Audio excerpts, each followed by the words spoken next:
Le psaume 91, s'il vous plaît, le verset. Je vais vous expliquer les secrets pour que vous ayez une vie heureuse. Les secrets pour que vous ayez une vie heureuse est là. Psaume 91, verset 14. Si vous avez la Bible, vous pouvez lire, sinon, sur les écrans, vous pouvez lire. Il dit, puisqu'il m'aime,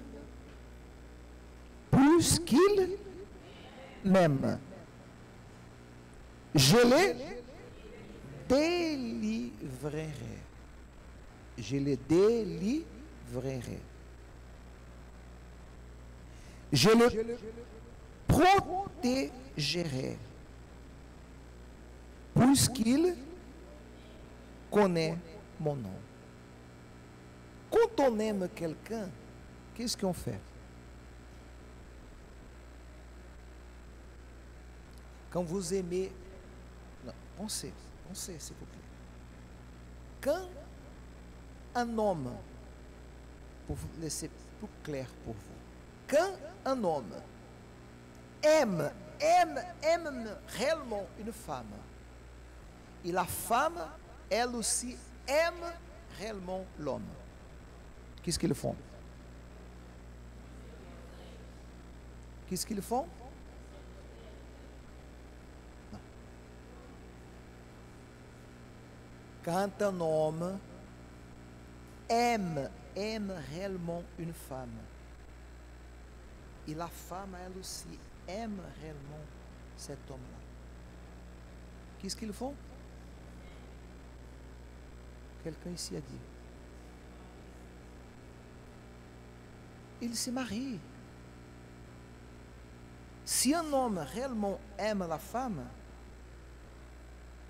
qu'est-ce qu'il fait? Il va se marier avec elle. Il ne va pas vivre avec. S'il aime réellement, il désire se marier, constituer famille, s'engager. Il va protéger cette femme. Et la femme aussi, elle s'engage et elle va s'occuper de lui. Il va constituer une famille. Quand il y a un amour sincère, réel. S'il y a un amour sincère et réel, il y a engagement. Il y a compromis. C'est clair ou c'est pas clair? S'il n'y a pas un amour réel, alors il n'y a pas quoi?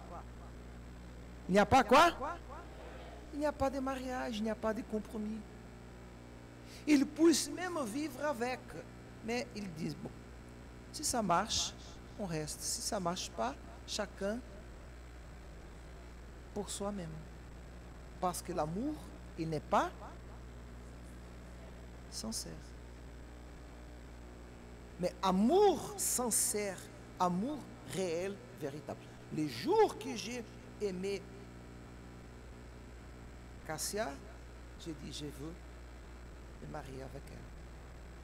Je ne veux plus d'autres femmes dans ma vie. Pour moi, il existe d'autres femmes dans le monde. Il existe des milliers et des milliards de femmes dans le monde. Mais pour moi, il n'existe qu'une. Je vais me marier. Et on a accompli 35 ans de mariage. Parce qu'il a eu un amour. Quoi? Sincère. La personne qui aime réellement, elle ne désire pas fréquenter seulement le week-end ou quelques heures pendant les jours ou la semaine. Elle veut vivre tout le temps. Il dit là, puisqu'il m'aime. Quand la personne aime Dieu, elle désire se livrer et s'engager et se marier avec Dieu aussi. Avoir compromis. Pas chercher Dieu pour résoudre un problème. Et Dieu connaît l'intention. On ne connaît pas l'intention d'un être humain. On ne sait pas qu'est-ce qui se passe dans la personne. Mais Dieu connaît l'intention de chacun de nous. Et il dit, puisqu'il m'aime, qu'est-ce que Dieu va faire? Je les délivrerai. Et je les protégerai. Dieu délivre de tous les mal, délivre de tous les problèmes, délivre de toute la souffrance, les chagrins, et Dieu protège contre tout et quelque mal. À tout le monde. À tout le monde, messieurs, dames. À celui qui a foi. Non. À qui? Celui qui l'aime. Si vous aimez Dieu, il vous protégera. Il vous gardera. Puisqu'il connaît mon nom. Connaître le nom de Dieu, avoir expérience, compromis, engagement avec Dieu. Il m'invoquera. Écoutez bien, il m'invoquera. Et qu'est-ce qu'il dit là? Et qu'est-ce qu'il dit là? Il y a des gens qui disent, Dieu ne m'écoute pas. J'ai pris, et Dieu ne m'écoute pas. Si Dieu existait, ma vie ne sera pas de souffrance comme ça.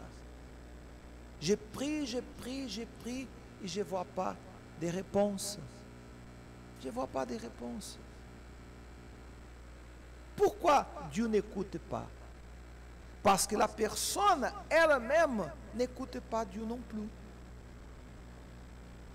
Si je n'écoute pas Dieu, comment puis-je attendre qu'il va m'écouter? Si toutefois que Dieu désire me parler, je dis non. Si toutefois que Dieu me donne une direction de ce que je dois faire, je dis non. Si j'impose ma volonté devant la volonté de Dieu,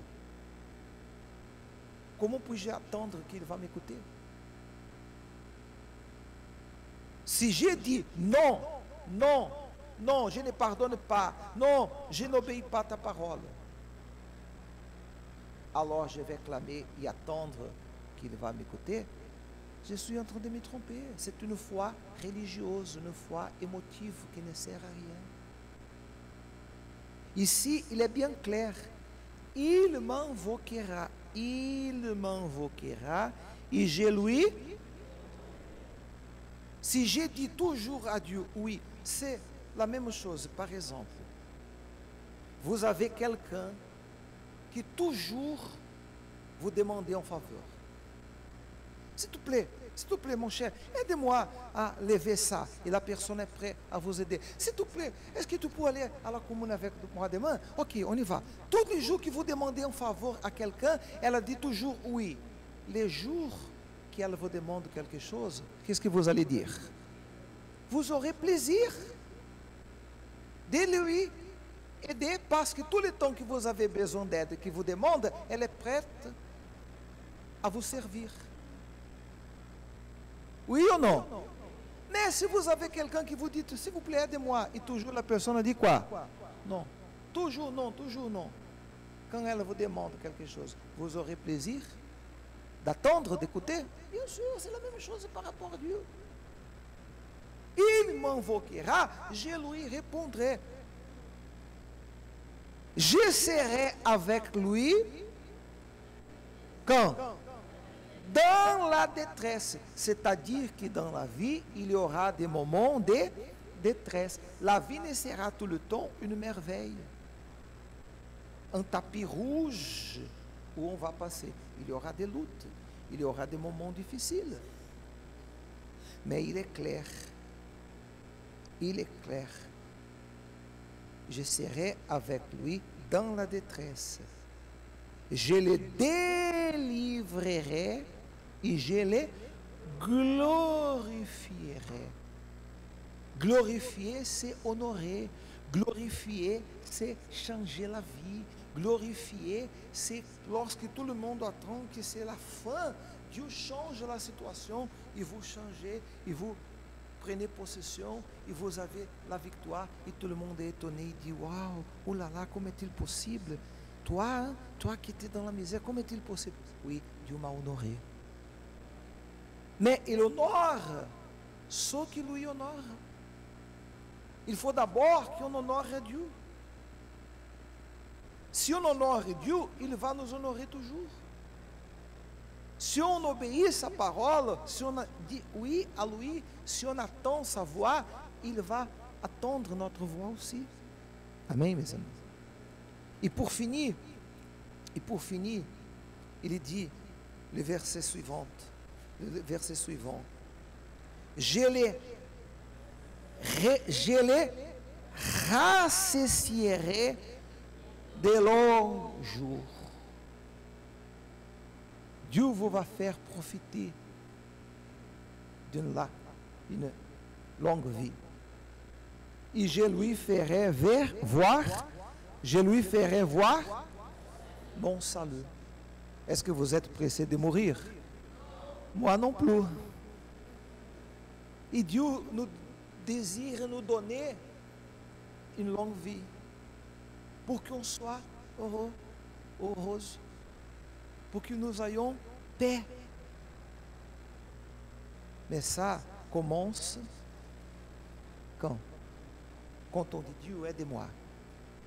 C'est ça? Quand on vient à l'église seulement. Commence quand?